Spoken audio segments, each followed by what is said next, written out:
Você já perdeu o sono por aquela conta, aquele boleto que tinha que pagar no final do mês? Ou aquele medo, aquele frio na barriga de achar que não vai conseguir pagar todas as contas? Pois é, essa é uma realidade de muitas pessoas. Esse programa foi feito especialmente para você. Hoje no Brasil, milhões de brasileiros vivem essa realidade. Segundo dados da Confederação Nacional do Comércio de Bens, Serviços e Turismo, o endividamento atinge 76,4% das famílias brasileiras. E isso não afeta apenas o bolso. O peso das dívidas e da falta de planejamento financeiro podem gerar uma pressão emocional intensa, criando um ciclo realmente difícil de quebrar. Nesse cenário, a educação financeira vai te ajudar e muito. Essa ajuda especializada é essencial para recuperar o equilíbrio, retomar o controle e tornar a vida menos estressante quando o assunto for dinheiro.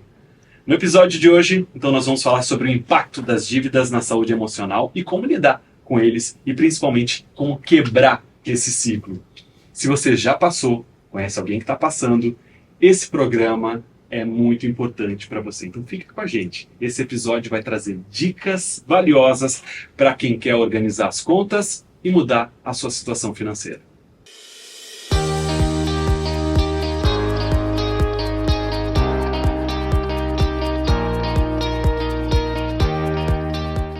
Olá, seja muito bem-vindo. Eu sou Rafa Steinbach, mais um episódio do ViaCast. Eu sou cooperado da ViaCred e hoje, para conversar comigo e deixar essa conversa ainda muito mais rica, esse time maravilhoso, eu tenho aqui a Adriana Facchini, que é superintendente de crédito da ViaCred. Seja bem-vinda. Olá, pessoal. É um prazer estar com vocês em mais esse episódio do ViaCast, e ainda mais com um assunto tão relevante para muitas famílias brasileiras. Verdade. Tem aqui também o Júlio Amorim, ele que é gerente de recuperação de crédito da ViaCred. Olá, Rafa. Olá. Muito bom estar aqui falando de um assunto que muitas vezes é um tabu, né? E hoje a gente vai tentar desmistificar isso aí. Vamos quebrar esse tabu.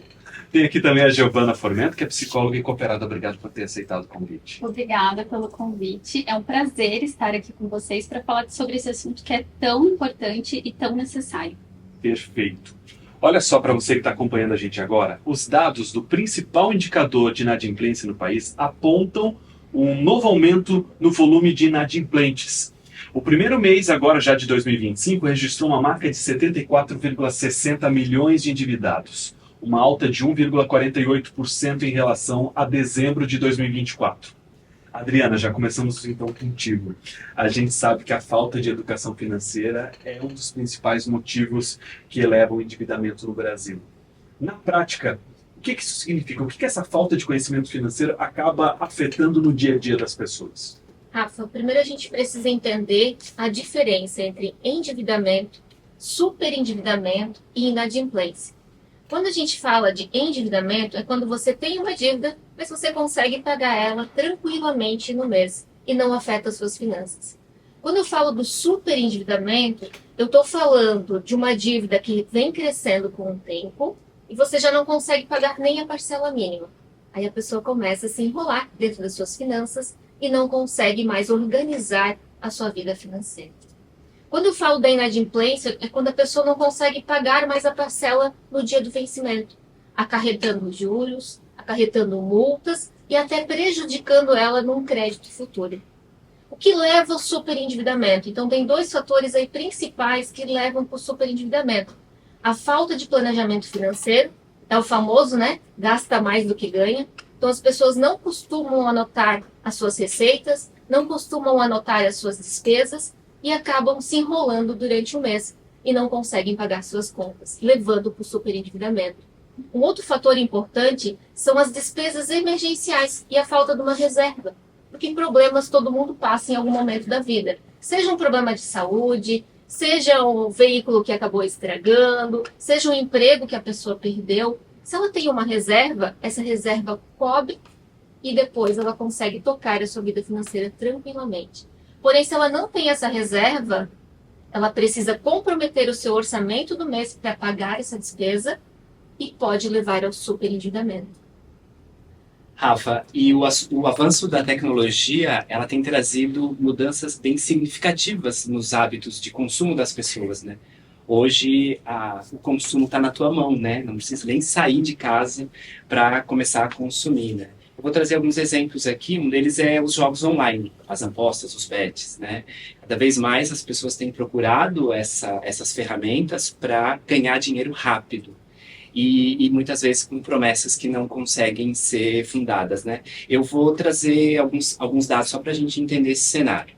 42% dos brasileiros dizem ter gasto alguma quantia em apostas e eles já estavam altamente endividados ou inadimplentes. O setor de apostas, comparando 2021 com abril de 2024, cresceu mais de 730%. Então, olha o potencial de risco, né, nesse cenário. Além disso, 51% dos apostadores usam parte do seu salário para apostar. Então, eles estão tirando muitas vezes despesa de outro lugar para fazer apostas, né, para jogar de forma online. E 23% retiram recursos da sua reserva de emergência ou de investimentos seguros para fazer essa aposta, o que mostra também que muitas vezes não tem conhecimento ou quer ganhar dinheiro mais rápido, né? Aqui só para fazer um adendo, para quem tem interesse em investir, em conhecer melhor investimento, a ViaCred tem investimentos seguros e tem especialistas em investimento que pode trazer aí conforto e segurança e de forma simples ajudar o cooperado a encontrar aí o melhor perfil, né? Aqui são alguns pontos. Além do risco de promessas infundadas, esse tipo de prática ele também deixa as pessoas mais suscetíveis a ser vítimas de golpes e fraudes, né? Então, além da promessa que não se cumpre, talvez as práticas mais comuns são vazamento de dados, roubo de acesso à conta corrente, saques indevidos e até subtração de identidade, que leva o bandido a cometer novos crimes utilizando, muitas vezes, do teu documento, da tua identificação aí no mercado. Então, são riscos importantes. E acho que uma dica fundamental aqui é sempre duvidar de ganhos fáceis e rápidos, né? Eles não são seguros e não existem, né? Não, e ainda o mais impressionante sobre os jogos de apostas e bets que você trouxe é que as pessoas já estavam inadimplentes, mas foi através do jogo que ela encontrou ou acreditou que fosse a forma mais fácil de conseguir o dinheiro, né? E ter tudo na palma da mão também deve ser outro fator, né? Tá na palma da tua mão, uma ferramenta que tem conhecimento dos teus gostos por conta dos teus algoritmos, e ali a pessoa pode até gastar o que não tem porque está na palma da mão também. Isso é um problema, né, Júlio? E eu tenho dados sobre isso, porque isso talvez promove mais compras impulsivas, né? Que elas são muito mais movidas pela emoção do que a razão, porque daí ou tu quer entrar numa tendência, ou tu quer, né, enfim, satisfazer algum desejo momentâneo, né? Eu também tenho dados sobre isso, são dados oficiais do Serasa, que 71% dos consumidores brasileiros já realizaram compras por impulso. Quem nunca, né?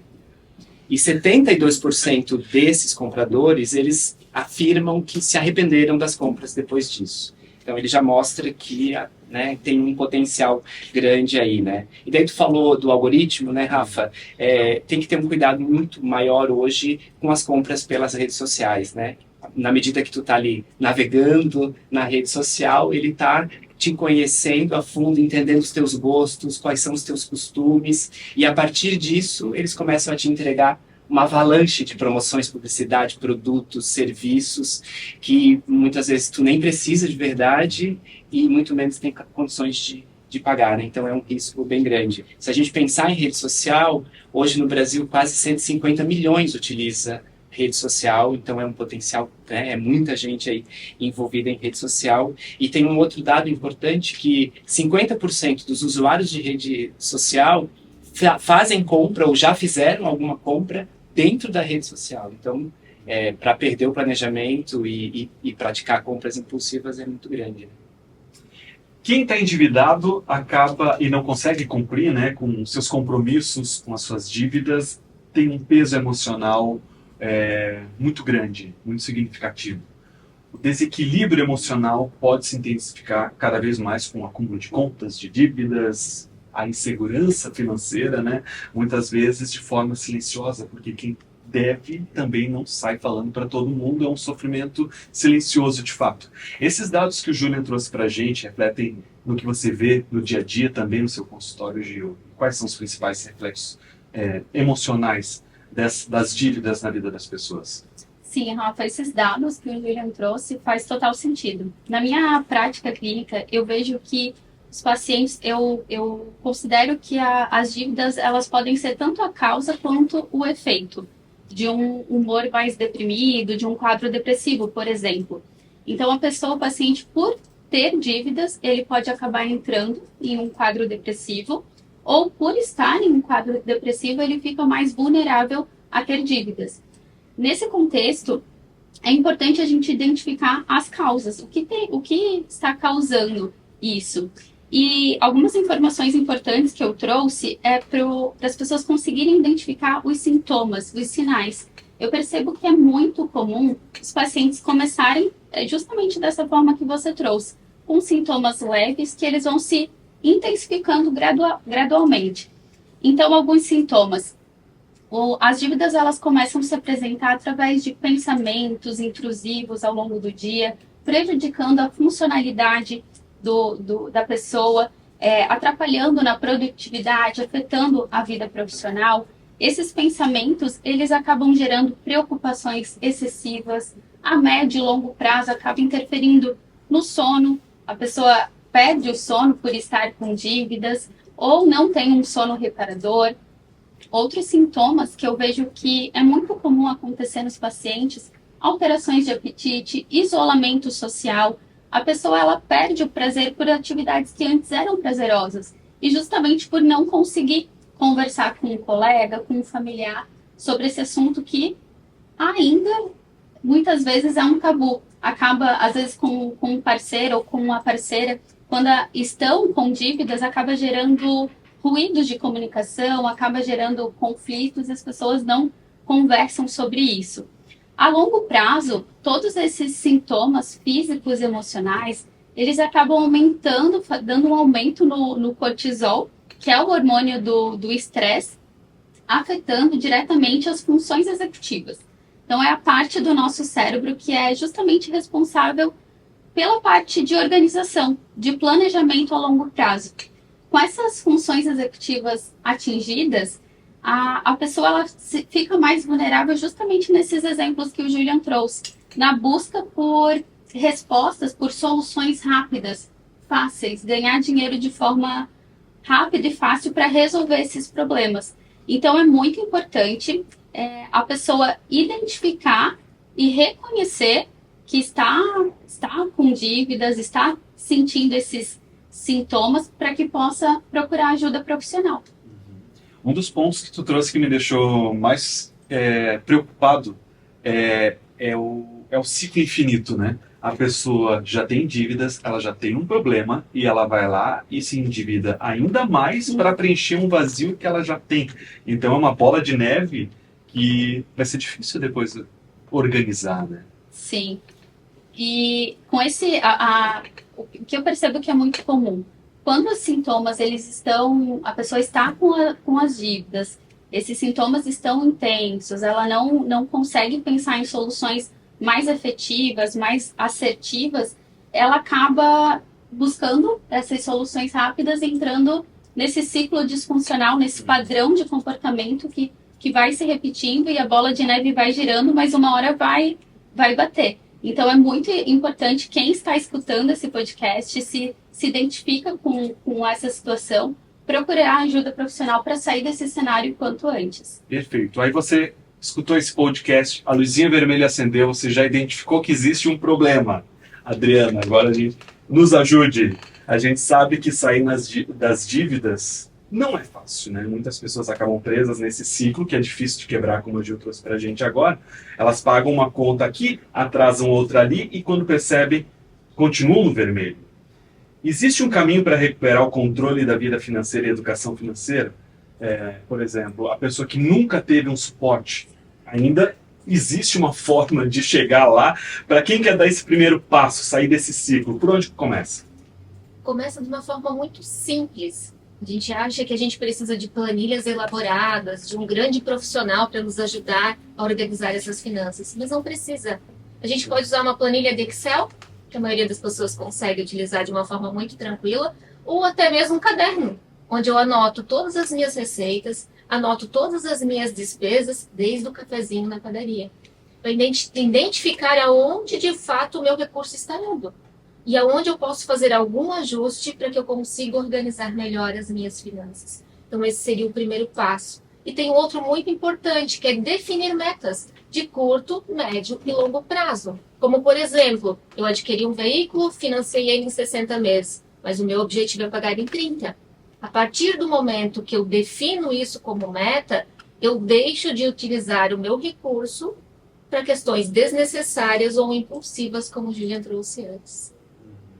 Aí eu já identifiquei que existe um problema, eu vou atrás da educação financeira, mas agora eu preciso de alternativas para renegociar essas minhas dívidas. Júlia, quais são as opções, então, que podem ser aliadas nessa organização financeira? Muito bom, bem importante, Rafa. Primeiro eu preciso entender o crédito como um aliado. O crédito, quando feito com conhecimento e com consciência, ele pode contribuir para a realização de sonhos, para a aquisição, até para buscar desenvolvimento, seja num curso, seja numa especialização.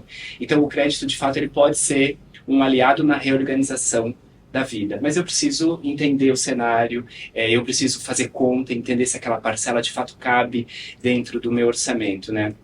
Um exemplo de um financiamento de veículo, como a Adri trouxe, antes de adquirir esse financiamento de veículo, eu preciso entender que naquela parcela vem embutido outras despesas, além daquele valor que eu vou pagar todo mês. É manutenção, impostos, seguro, o combustível, tudo isso vai contribuir, vai corromper, né, o meu orçamento mensal se eu não fazer conta e não entender que isso faz parte. Tem uma dica de ouro que eu sempre tento usar, né, quando eu for adquirir ou entrar num financiamento de longo prazo, eu procuro guardar 1, 2 meses o valor daquela parcela.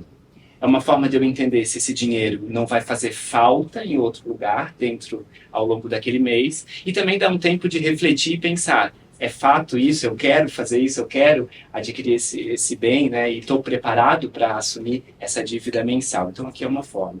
Mas entendendo que eu posso ter o crédito como aliado, eu tenho as pessoas que já estão inadimplentes, que já estão endividadas. E essas não têm outro caminho. Elas precisam enfrentar esse problema. Precisa fazer um planejamento, juntar todas as dívidas. Aí talvez cabe juntar a família. Eu acho que é um ponto importante essa comunicação também com a família, para entender aonde a gente precisa chegar, quais são as dívidas que a gente tem. E uma vez feito isso, precisa buscar renegociação. É através da renegociação de um crédito ou de uma dívida que eu consigo estancar os juros que estão elevados, que eu consigo não pagar mais taxas e multas e consigo, a partir daí, buscar uma melhor reorganização financeira também, né? Para eu fazer isso, eu preciso de conhecimento, né? E daí a Adri já falou um pouquinho, na cooperativa a gente tem aí muita coisa oferecendo de educação financeira, eu preciso buscar educação financeira, eu preciso conhecer o meu dinheiro, conhecer o mercado e entender tudo que eu preciso aí fazer para buscar aí essa qualidade de vida um pouco melhor, né? Aí agora, Gil, com tudo isso, né, que tanto o Júlia quanto a Adriana trouxeram aqui pra gente, quem está ouvindo esse podcast agora e está passando por essa situação, e vem aí os sintomas colaterais, não está se alimentando adequadamente, está dormindo mal durante a noite, está com problemas familiares, porque isso afeta de alguma forma também a harmonia familiar, né? E quem de alguma forma também não tem esse apoio, esse suporte emocional. Uma dica para quem está acompanhando a gente agora. Então, é muito importante quem se identifica com tudo que a gente está trazendo aqui hoje, que se pergunte, olhe para os seus comportamentos e tente entender qual é a função do comportamento, o que está por trás disso. Muitas vezes eu percebo que é comum na clínica acontecer de o paciente ele não ter tido lá na infância, na adolescência, uma educação financeira. Então, às vezes é uma falta de organização, de planejamento, algo fácil de ser resolvido.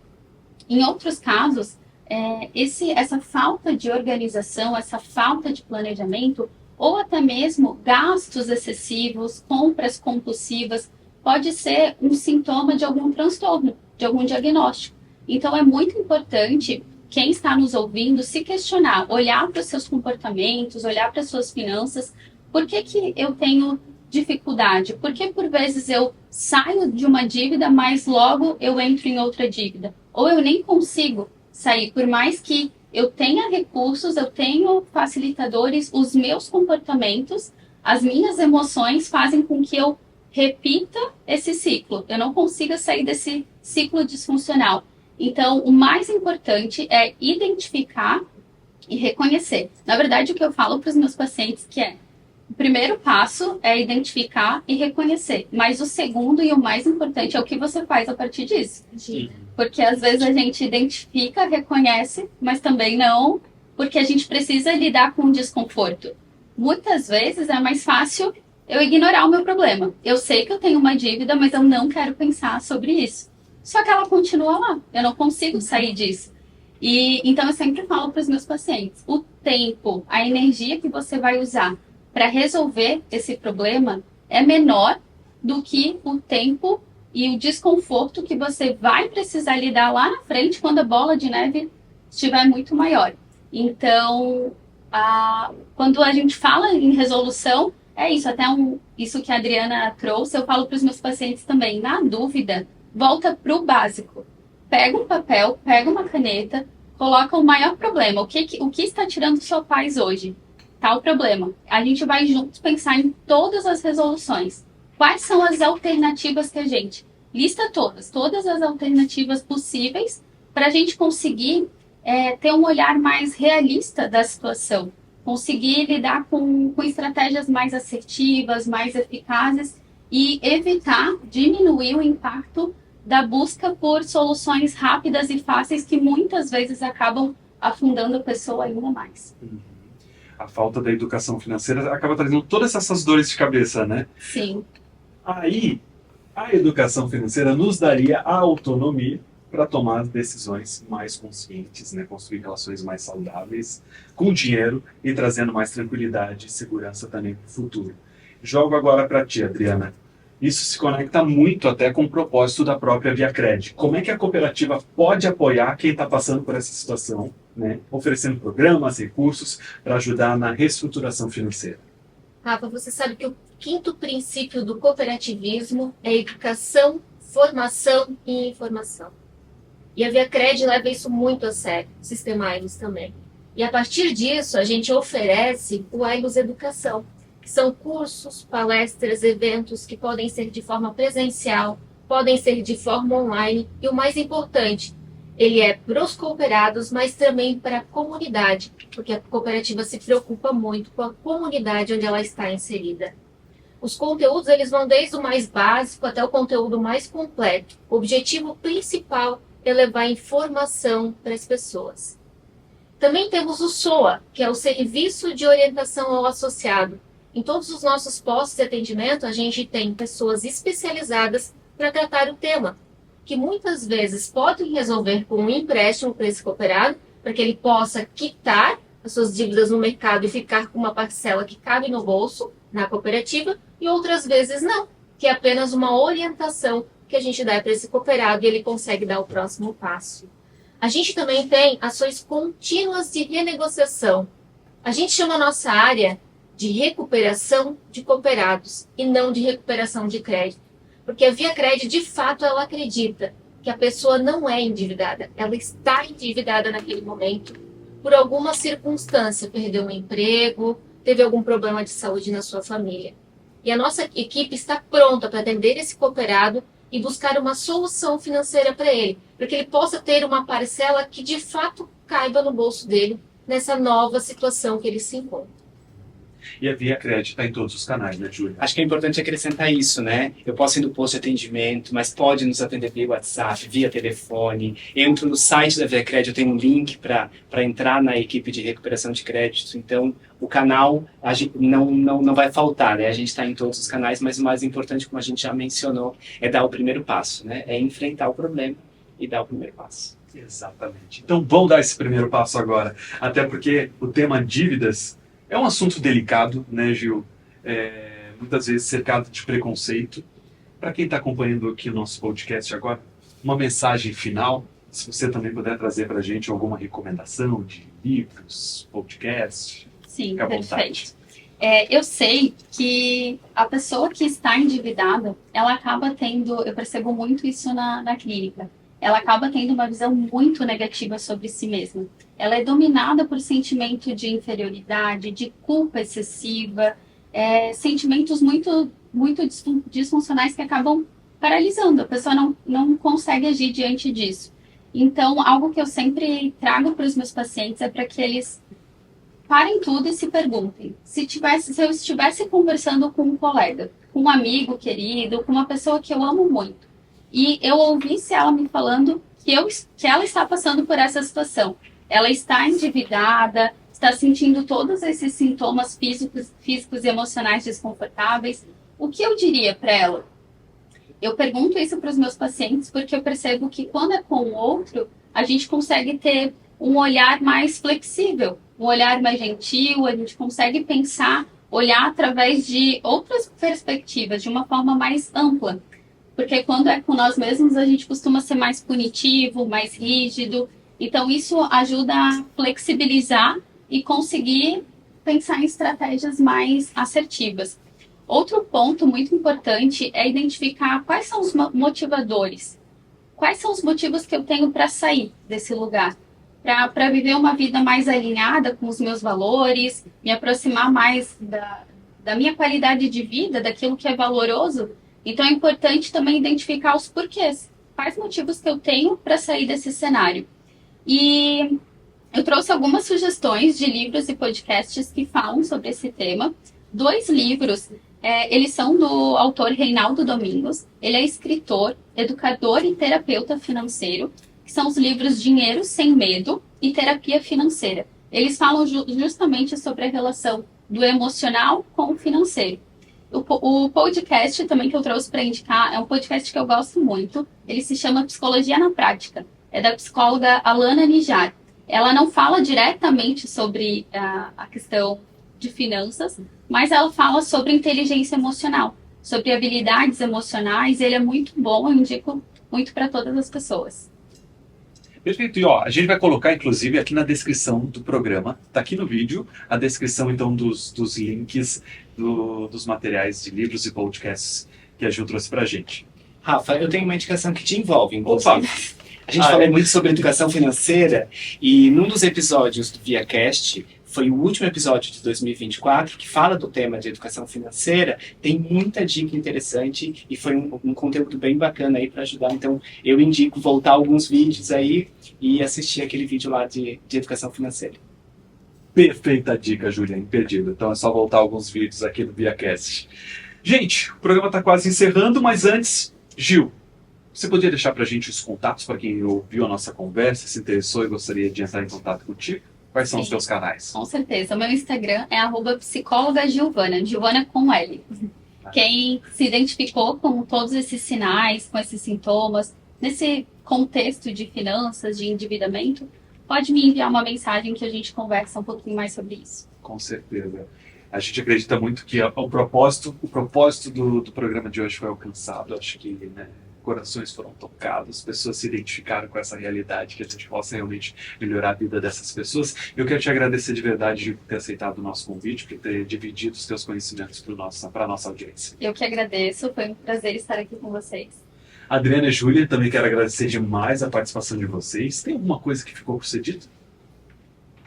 Acho que não, mas a gente entendeu que precisa dar o primeiro passo, né? E que é muito importante começar a enfrentar os problemas e a ViaCred está aí à disposição também para ajudar. Isso aí, Júlia. Gil, Júlia, Rafa, obrigada pelas trocas e até a próxima, né? Muito bem, até a próxima mesmo. Quero agradecer a sua audiência também aqui do ViaCast. Não percam o próximo programa, Transformação na Prática, o poder das iniciativas sociais nas cooperativas. Imperdível. Então até o próximo ViaCast.